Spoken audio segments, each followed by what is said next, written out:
नमस्कार माझ्या विद्यार्थी मित्रांनो. आज आपण पाहणार आहोत इयत्ता 9वी लोकभारती कक्षा 9वी का 7वां पाठ डॉक्टर का अपहरण. इस पाठ के रचयिता है डॉक्टर हरिकृष्ण देवसरे. लेखक का परिचय. जन्म 9 मार्च 1938, मृत्यु 14 नवंबर 2013, इंदिरापुरम गाजियाबाद. परिचय. हरिकृष्ण देवसरे जी हिंदी के प्रतिष्ठित बाल साहित्यकार थे. उनके बाल रचनाएं परंपरा का अन्वेषण करती थी, बच्चों की जिज्ञासा को उभारने वाली तथा उनकी कल्पनाओं में नूतन रंग भरने वाली रचनाएं थी. प्रमुख कृतियाँ: खेल बच्चे का, आओ चंदा के देश चले, मंगल ग्रह में राजू, उड़ती तस्तरिया, गिरना स्काईलैब का, दूसरे ग्रह के गुप्तचर आदि. गद्य संबंधी विज्ञान कथा. जीवन की किसी घटना का रोचक प्रवाही वर्णन यह कहानी है. डॉक्टर का अपहरण एक विज्ञान कथा है. प्रस्तुत कथा के माध्यम से देवसरे जी ने उद्योगों के अंधाधुंध विकास, मशीनों की बढ़ती संख्या, फैलते प्रदूषण, बढ़ती बीमारियां, जलवायु परिवर्तन के कुप्रभावों के प्रति हमें जागरूक किया है. चलो हम देखते पाठ. कुछ महीने पहले आपने डॉक्टर भटनागर के अचानक लापता हो जाने का समाचार पढ़ा होगा, लेकिन उसके बाद फिर उनके बारे में कुछ भी नहीं पता चला. यहाँ पर एक डॉक्टर का अपहरण होता है. हुआ यह था कि रात को लगभग 2 बजे उनके घर की कॉल बेल बज उठी. आदत के अनुसार डॉक्टर भटनागर उठ गए. उनकी पत्नी जागकर भी बिस्तर पर पड़ी रही, क्योंकि वो जानती थी कि ऐसा रोज का काम है. जब भी कोई मरीज सीरियस हो जाता है तब अस्पताल का चौकीदार उन्हें उठाने आ जाता है. अगर किसी को उन्हें घर बुला कर ले जाना होता है तो भी आकर जगा देता है. डॉक्टर भटनागर मरीजों की सेवा करना अपना परम कर्तव्य समझते थे. यहाँ पर डॉक्टर की समझदारी और कर्तव्यनिष्ठता हमें समझ में आ जाती है. इसलिए वह इसका बुरा नहीं मानते थे, बल्कि सहर्ष चले जाते थे. कोई भी उन्हें फीस दे या न दे, इसकी उन्हें कोई भी चिंता न थी. उस रात भी वह उठे और गाउन पहने ही दवाइयों का बैग उठाकर चले गए. आमतौर पर से होता था यह कि वह 1-2 घंटे में लौट आते थे, या फिर सवेरे होते होते तो अवश्य ही आ जाते थे, क्योंकि उन्हें अस्पताल समय से पहुंचने की आदत थी. यहाँ पर हमें इस पैराग्राफ से प्रश्न बनता है कि जब घर की घंटी बजी थी तब क्या हुआ था. रात के लगभग 2 बजे थे. समय का हमें पता चल रहा है.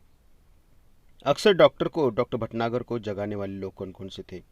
डॉक्टर भटनागर को जगाने वाले लोग थे अस्पताल का चौकीदार, या कभी कभी घर बुलाकर ले जाने वाले लोग थे. यहाँ पर और एक प्रश्न बनता है, डॉक्टर भटनागर जिसे मानते थे अपना फर्ज, वो क्या था. वो फर्ज था कि मरीजों की सेवा करना. उसी तरह से डॉक्टर मरीजों की सेवा करते थे. किंतु उस दिन जब देर सुबह तक डॉक्टर भटनागर नहीं लौटे तब उनकी पत्नी चिंतित हुई. पहले सोचा कि शायद मरीज की हालत गंभीर हो सकती है, इसलिए देर लग गई है.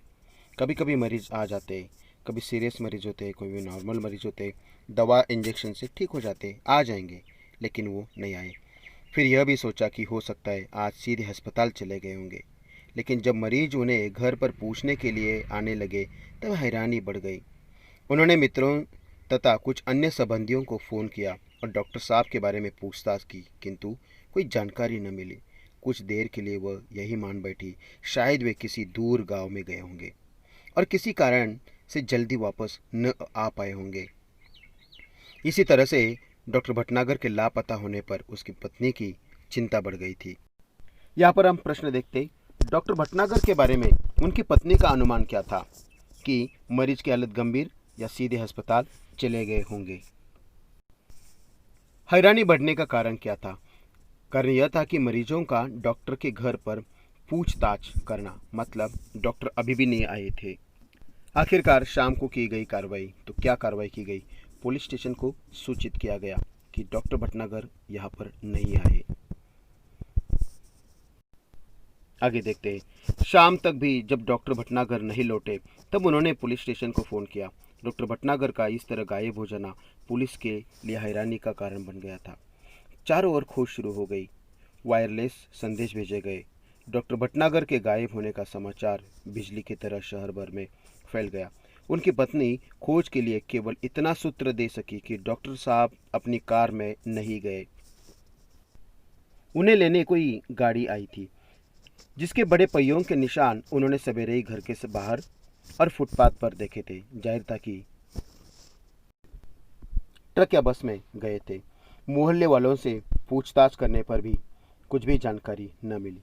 फिर भी पुलिस ने वायरलेस से यह सूचना भी जारी कर दी कि कहीं किसी एक्सीडेंट के बारे में जानकारी मिले तो तुरंत सूचना की जाए। यहाँ पर हम प्रश्न देखते, पुलिस की कार्रवाई क्या हुई? चारों ओर खोज शुरू। वायरलेस से संदेश भेजा गया। घटना से संबंधित सूत्र यह था, डॉक्टर भटनागर को ले जाने वाली गाड़ी के पहिए के निशान। इसी तरह आखिरी सबूत यही था। कई दिन बीत गए, कोई सूचना नहीं मिली। चूंकि डॉक्टर भटनागर का कोई शत्रु भी न था, इसलिए यह शंका करना व्यर्थ था कि उनकी हत्या कर दी गई। पुलिस अब केवल दो सूत्रों पर ही विचार कर रही थी। एक यह था कि गुंडों ने उन्हें छिपा लिया हो और उसकी पत्नी उन्हीं से मोटी रकम मांग रहे होंगे। दूसरा यह कि कोई डाकू दल उन्हें किसी डाकू का इलाज कराने के लिए ले गए होंगे। हमें यहाँ पर प्रश्न मिलता है कि डॉक्टर भटनागर को ले जाने वाले लोग कुछ गुंडे या कुछ डाकू। दिन पर दिन बीतते गए और डॉक्टर भटनागर के बारे में कोई जानकारी न मिली।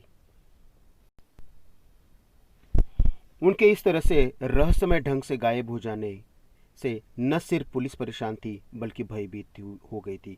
यही कारण था कि डॉक्टर भटनागर के गायब होने का समाचार केवल एक ही बार छप गया और बाद में वो भय का वातावरण बन जाने के डर से उसे दबा दिया गया। धीरे धीरे कई महीने बीत गए। श्रीमती भटनागर निराश हो चुकी थी। उनकी हालत पागलों जैसी हो गई थी। हर रोज सुबह उठती थी और दरवाजे पर आकर खड़ी हो जाती थी, जैसे डॉक्टर भटनागर का आने की प्रतीक्षा कर रही हो। इस पैराग्राफ में एक प्रश्न बनता है, श्रीमती भटनागर की दशा क्या थी? घोर निराशा और पागल जैसी स्थिति। दूसरा प्रश्न बन सकता है, श्रीमती भटनागर पर सवार धुन रोज सुबह दरवाजे पर खड़ी होकर इंतजार करना। कई महीने बीत गए थे। एक दिन श्रीमती भटनागर के दरवाजे पर वैसे ही गाड़ी के पहियों के निशान दिखे। उन्हें लगा कि शायद डॉक्टर साहब आए थे, लेकिन कहाँ है? उन्होंने तुरंत पुलिस को सूचना कर दी। खोज जारी हो गई। पुलिस का एक दल उनके घर पर भी आ गया। उसने गाड़ी के निशान देखे, लेकिन उन निशानों को देखकर कुछ भी अंदाजा लगाना कठिन था। हाँ, एक सीढ़ी अवश्य मिली जो लिफाफे में बंद थी और उस पर श्रीमती भटनागर का नाम लिखा था। उस सीढ़ी को तुरंत सुनने की व्यवस्था की गई।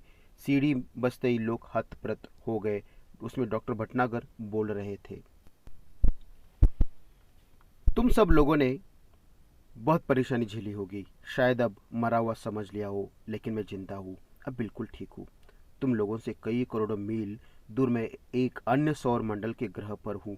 हम धरती वाले सोचते हैं कि शायद दुनिया में जो कुछ है हम वही है, लेकिन इस ब्रह्मांड में तो हमारे सूर्य जैसे न जाने कितने सूर्य हैं और सभी के अपने अपने ग्रह हैं। उन ग्रहों पर दुनिया बसी है और हमसे भी लोग कई गुना ज़्यादा उन्नतशील है। मुझे यहाँ आकर अपने परिवार, मित्रों, देश और पृथ्वी से दूर का दुख हो जाता है, लेकिन इस बात की खुशी भी है कि यहाँ मेरा भ्रम दूर हो जाता है कि दुनिया में सिर्फ हम ही है। मुझे उम्मीद है कि पृथ्वी के लोगों में मेरी इस बात से कुछ सबक लेनी होगी।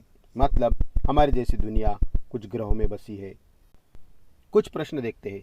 श्रीमती भटनागर के लिए भेजी गई वस्तु, लिफाफे में बंद सीढ़ी। अगला प्रश्न देखते हैं कि नए ब्रह्मांड की विशेषता क्या थी? नई विशेषता थी कि अनेक सूर्य, सभी सूर्यों के अपने अपने ग्रह, सभी ग्रहों पर इंसानी बस्ती और लोग उन्नतशील थे, धरती से कई गुना ज़्यादा। फिर उन्होंने कहा, हाँ तो पहले सुनो वो कहानी कि मैं कैसे यहाँ पर आ गया। अमेरिका में हुए मेरे सम्मान और मेरे ज्ञान के बारे में इस ग्रह के लोगों ने गुप्त रीति से सूचनाएं इकट्ठी कर ली थी। ये तभी से मेरा अपहरण करने की योजना बना रहे थे। उस रात को जब मैं बाहर आया तब एक आदमी ने मुझे बाहर खड़ी सवारी पर चलने का इशारा किया। मैं अपने सहज भाव से आगे बढ़ा, लेकिन इस विचित्र यान को देखकर चौंक पड़ा। इसके पहले मैं कोई विरोध करता या भागने की कोशिश करता, 3 लोगों की मजबूत बाहों ने मुझे जकड़ लिया था और यान के अंदर डाल दिया था। यान तेजी से घूमकर सू सू की आवाज करता हुआ आसमान में उड़ गया। घबराहट के कारण मैं बेहोश हो गया और जब मुझे होश आया तो यह यान एक ग्रह पर पहुंच चुका था। मुझे एक विशेष किस्म का प्लास्टिक सूट पहनाया गया ताकि मैं ग्रह के वातावरण के अनुकूल रह सकूं। अब चूंकि मुझे यहाँ आए हुए काफ़ी समय हो गया है, मैं यहाँ से भागने की कोशिश भी नहीं कर सकता, इसलिए मुझे आप सब लोगों के लिए यह संदेश रिकॉर्ड करके भेजने की अनुमति दी गई। इस ग्रह का नाम बड़ा विचित्र सा है। यहाँ के लोग विज्ञान में बहुत आगे बढ़ गए। इनके पास ऐसे यान है कि एक सौर मंडल से दूसरे सौर मंडल में आसानी से आते जाते हैं। यहाँ भी लोगों ने रहने के लिए घर बनाए रखे हैं। कारखाने, बाजार, बस्तियाँ, मोटारें हैं, सभी कुछ है, लेकिन हमसे बिल्कुल भिन्न। इनके अपने वैज्ञानिक सिद्धांत हैं। इन्हीं सौर मंडलों और ग्रहों के बारे में जानकारी है। हमारा सौर मंडल इनके सबसे निकट है, इसलिए उन्होंने आसानी से मेरा अपहरण कर लिया। मेरे अपहरण का कारण जानने से पहले ये जान लो कि ये लोग चिकित्सा शास्त्र में बहुत पिछड़े हैं। यह एक ऐसा ग्रह है जहाँ विज्ञान अपनी चरम सीमा पर पहुंच चुका है। यहाँ के आदमी अब आदमी नहीं, मशीनें हो गए। यहाँ का सारा काम मशीनें ही से ही होता है और इसका नतीजा यह हुआ कि धीरे धीरे आदमी का महत्व कम हो गया।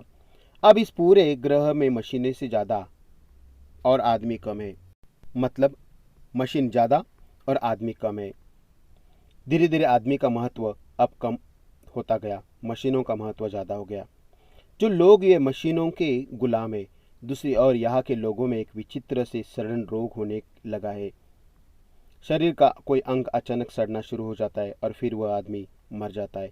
इस रोग का इलाज इन्हें अब तक नहीं मालूम हो सकता है, लेकिन इस रोग के कारण वे मशीनें ही है, इन्हें नकारे बिना वे काम चला रहे हैं। यहाँ के वैज्ञानिकों ने मेरे बारे में सुना था।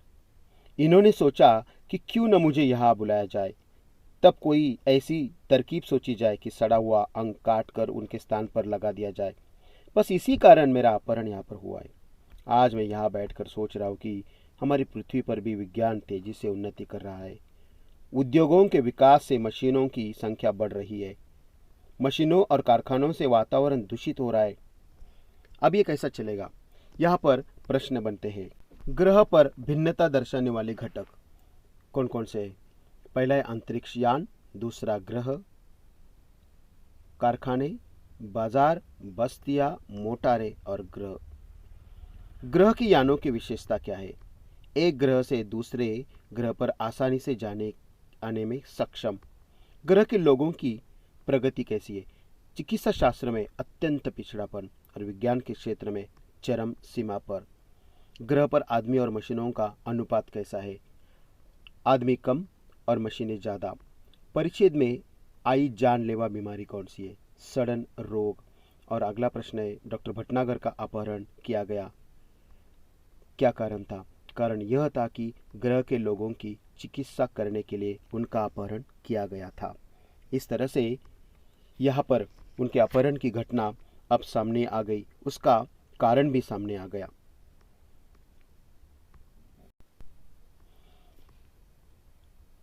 पृथ्वी पर भी ऐसे दिन आने में देर न लगेगी।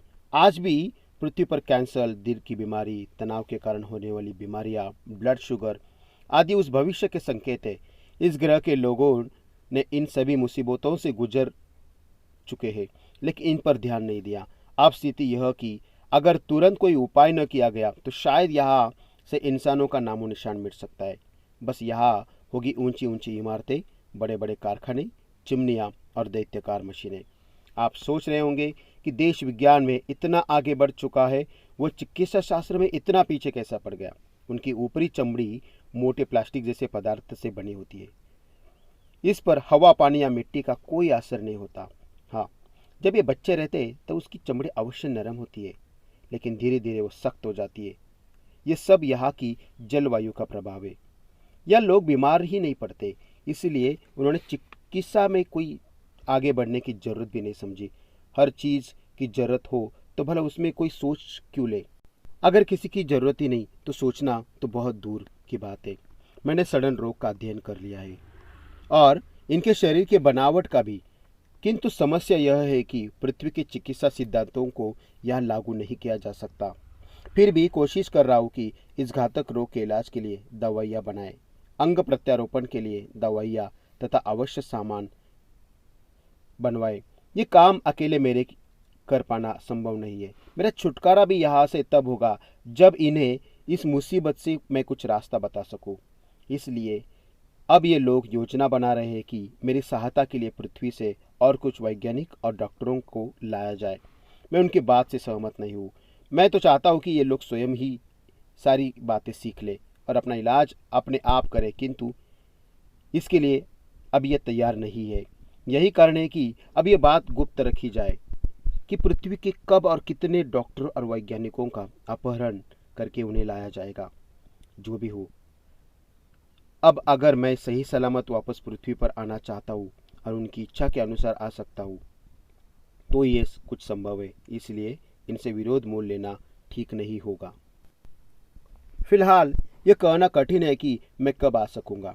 आप लोग घबराए नहीं, मुझे यहाँ कोई कष्ट नहीं है। बस मेरे आने तक आप यही समझे कि इस समय मैं विदेश यात्रा पर हूँ। डॉक्टर भटनागर के इस रिकॉर्ड के संदेश को सुनकर सभी चकित थे। कितना बड़ा रहस्य उद्घाटन भी हुआ था आज के लिए और भविष्य के लिए। इसी तरह से यहाँ पर यह कहानी खत्म होती है। इस कहानी में हमें यही बताया गया है कि विज्ञान कितना भी आगे जाए लेकिन मानव को नैसर्गिक तरीके से जीना पड़ेगा। यहाँ पर एक प्रश्न देखते हैं कि सौर मंडल के अन्य ग्रह पर बसे लोगों के चिकित्सा शास्त्र में पिछड़े रहने के कारण की सूची तैयार कीजिए। पहली सूची है कि शरीर बहुत मजबूत होना, उनकी ऊपरी चमड़ी मोटे प्लास्टिक जैसे पदार्थ से बनी है और बीमार न पड़ना। इसी तरह के कारणों के कारण उन्होंने चिकित्सा शास्त्र में ज़्यादा प्रगति नहीं की थी। इसी तरह से यह पाठ हम यहाँ पर समाप्त कर देते हैं। आपको भी यह पाठ अच्छी तरह से रीड करना होगा, पढ़ना होगा। धन्यवाद।